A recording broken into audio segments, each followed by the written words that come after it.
morning, boys and girls. Thank you very much for being here. This is Don with Adventures of the Broken Retired. Of all things to talk about, I'm here with my reckless remote, Elmer. Of all things to talk about and be boring people to death, I was talking about in the video right before this one. I was talking about discovering that I could actually put some of this stuff that I have away in my office, and because I don't need access to that stuff frequently anymore. I don't have to do filing anymore. Filing was always a pain. I don't have to do that anymore. In fact, I did the last filing job yesterday. I'm actually gonna put away my hole punch. Anyway, while I was sitting here telling that story, it made me recall a story. So I'm gonna tell this just for fun. Why not? So we were contracted to build a deck for a lady. The deck was going to be pretty big. I don't remember how big it was. I'm going to say it was probably 12 by 24. The deck itself, about 5 feet off the ground. It had to have a handicap ramp, which had to be inspected so her mother could get in with a wheelchair. It had to be located in a certain spot, so we had to, and I talked about that before with handicap ramps, where the greatest incline you can put on a handicap ramp, you can only raise it an inch per foot. It can only be raised 1 inch per linear foot. So the house is about 5 feet off the ground, so you're talking about a 60-inch rise, which means that you're talking about a ramp that's got to be at least 60 feet long. It's also got to be, I don't remember the width exactly. There's a minimum width. It's at least 3 feet, or maybe it is 3 feet, 36. I think it's actually bigger. I don't remember now. Anyway, so we had to build this gigantic ramp. It's going to take tons of materials. The lady's spending a lot of money. She wants to get her mother moved in. This is a priority job for us. I've got everything lined up. We're ready to go with her. We're ready to go with the crew. And because I didn't build it myself, I had crews working for me at the time. I just sent the crews out to do it. We had drawn up the plans and gone over everything, and I had gone to the local lumber supplier and sat down with the sat down at the what we'll call the contractor's desk and went over the list of everything I'm going to need and broke it into shipments that would go on a tandem trailer. I didn't say never. I very, very rarely ever had materials delivered by the supplier for a bunch of reasons. One reason, they wouldn't show up when they said they were going to. So I am not going to pay all them guys on the crew to stand around, because I pay people by the hour. I'm not going to pay the crew to stand around and wait on a delivery truck that never shows. Second of all, when you pay me to do the job, I've got to stand behind it. I want to build a quality product. I want to build the best product I can build, okay? I want it to be the best that it can be.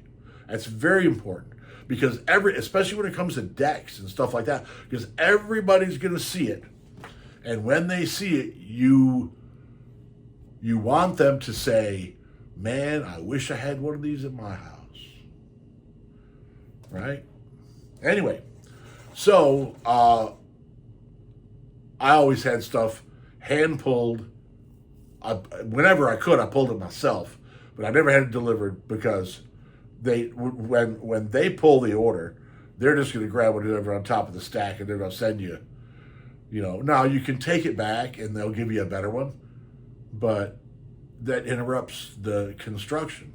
So typically, what you do is you order more than what you need, so that you can put some aside during the build. So anyway, so that's what we did.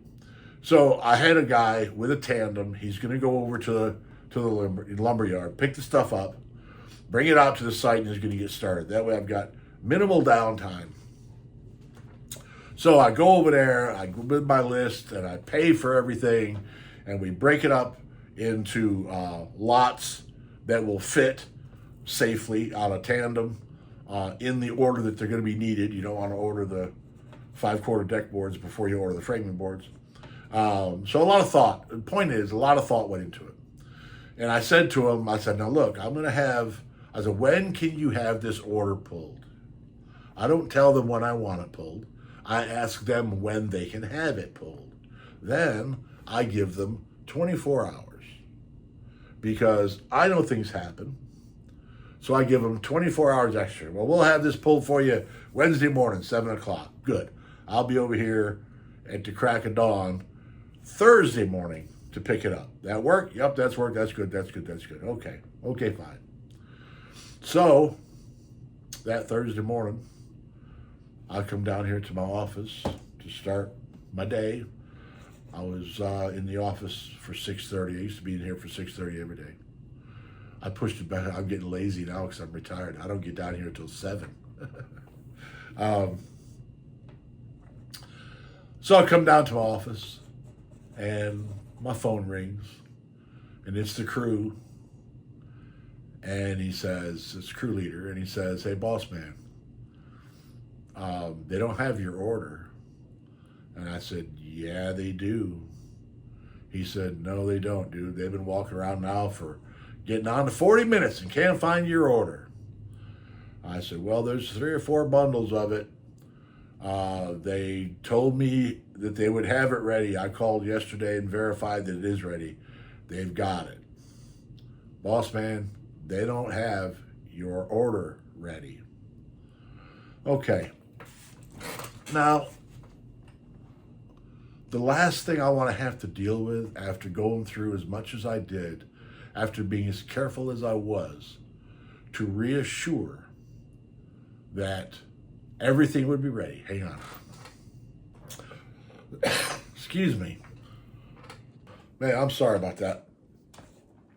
The last thing I want to do is have this phone call come. You know, I went through extra effort, extra trouble. This is an important build. We have a lot of other stuff to do. I've put this job kind of in between some other ones because we're working on a time frame for the inspection to be done so the lady can have her mother move into the house. I've worked very hard on this.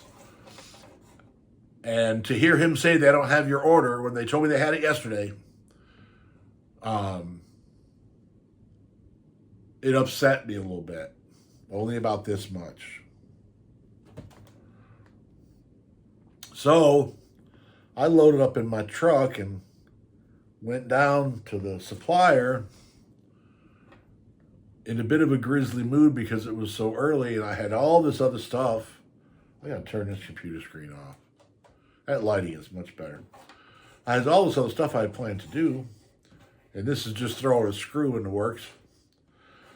And I go in there, and I am not happy. Excuse me if I admit that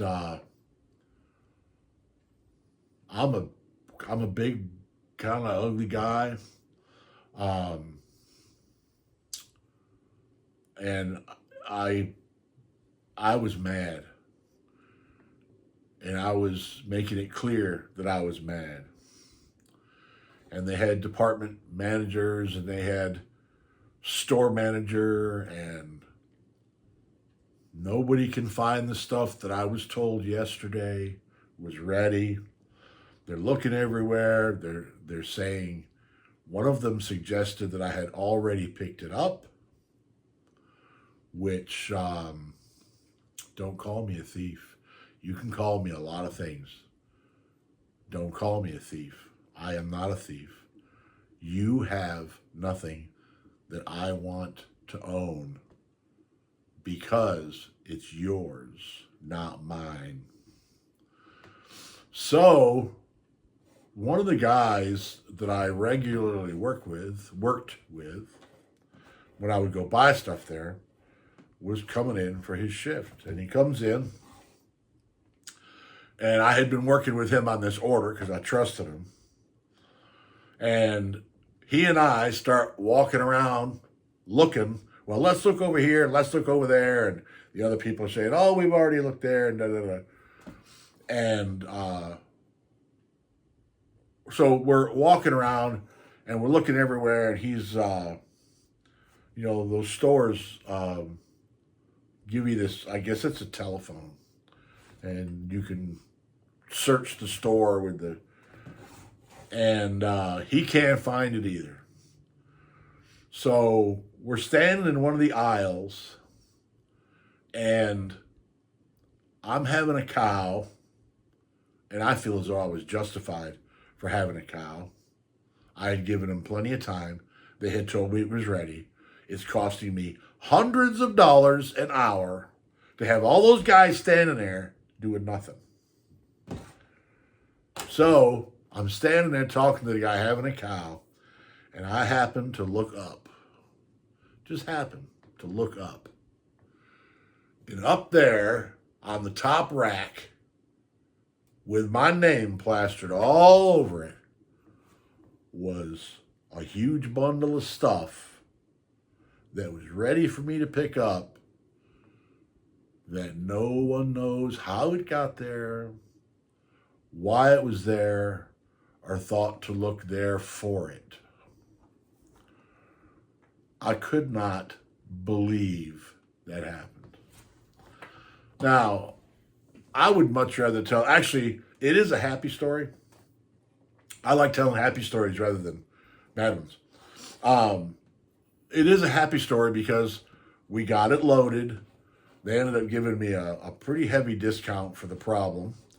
And I continued to buy stuff. I was spending $20,000 a month there, which is no chump change. I wasn't a light bulb customer, but they took care of it. So it got done. I went back to my office. They got the guys loaded up, got them out of there. The deck got built. The deck came out absolutely beautifully. 60 feet of ramp. It was a lot. 2 landings. Anyway, it got done. So that's my story about that for now. Hopefully I didn't bore you to death too much. Thank you very much for being here. I say it in every video, how much I appreciate y'all stopping in to watch and spending the time watching the video. And I want you to understand that that's a very, very deeply heartfelt thank you. I really do appreciate it. There's a whole bunch of things you could be doing. You could be cleaning your office, but you're sitting there watching this, which is a great honor to me. And I certainly do thank you for it. So we're going to get out of here. Y'all have a good day. Maybe I'll make a short here in a minute if I can figure out something to make a short about. Thank you so much. Don't forget to like, subscribe, hit the notification, yada, yada, yada.